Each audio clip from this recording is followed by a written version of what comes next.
La Liga a confirmé que Dani Olmo allait être inscrit, selon RAC1. Cela se fera grâce à la blessure à long terme d'Andreas Christensen.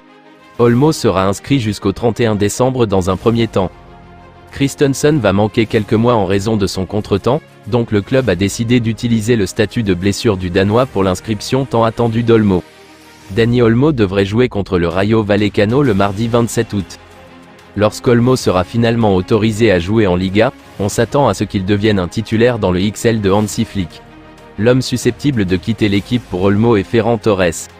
Nous ne pouvons pas dire avec certitude si Olmo jouera en tant que numéro 10 ou sur le côté gauche.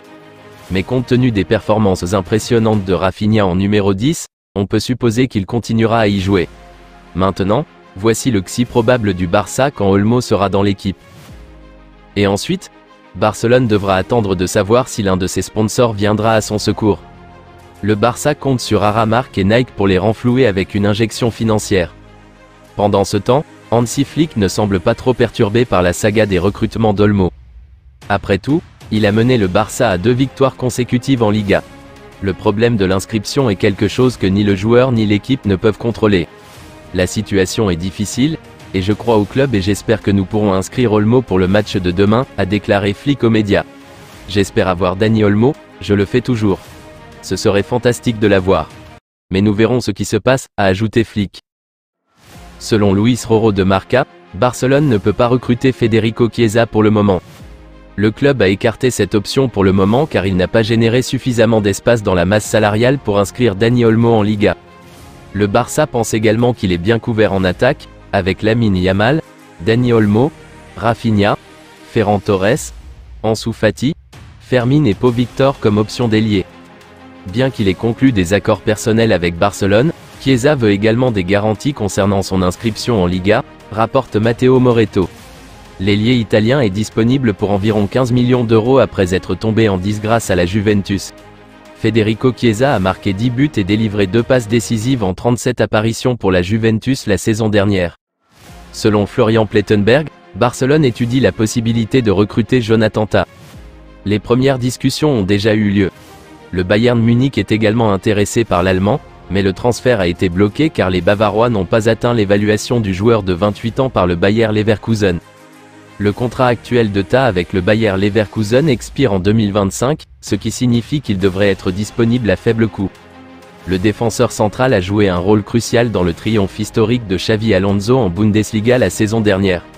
Il est également un titulaire régulier de l'équipe d'Allemagne et Hansi Flick le connaît bien. Hansi Flick est en pleine forme dans sa carrière à Barcelone, remportant 2 matchs de suite et brisant un sort qui a collé à son prédécesseur pendant 2 ans.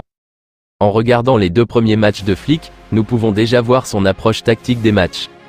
Le coach allemand aime jouer avec le pressing vers l'avant, ses attaquants courant derrière les lignes et trouvant de l'espace, comme l'a expliqué Ernesto Valverde.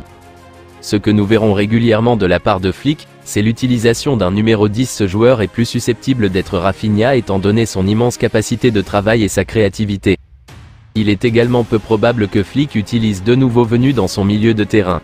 Ainsi, nous ne verrons peut-être pas Marc Bernal et Marc Casado débuter ensemble. Peut-être que Bernal a déjà gagné sa place, ce qui signifie que Casado chauffera le banc en tant que remplaçant. Le plan prévoit également qu'Eric Garcia ou Andreas Christensen jouent au milieu de terrain, plutôt qu'en défense. Garcia a déjà joué à ce poste lors des 2 premiers matchs du Barça de la saison. Flick exige également une grande intensité de la part de ses joueurs, ce qui signifie que nous verrons les joueurs du Barça être plus physiques que jamais. Voici une formation que nous sommes susceptibles de voir souvent de la part de Flick. C'est maintenant à vous de choisir les joueurs qui correspondent à ce système en plus de ceux déjà nommés. Ce n'est pas vrai que je n'ai pas compté sur Vitor Roque. Il y a des circonstances dans chaque cas et je lui ai déjà dit que c'était difficile pour lui, a déclaré Hansi Flick lors de sa conférence de presse.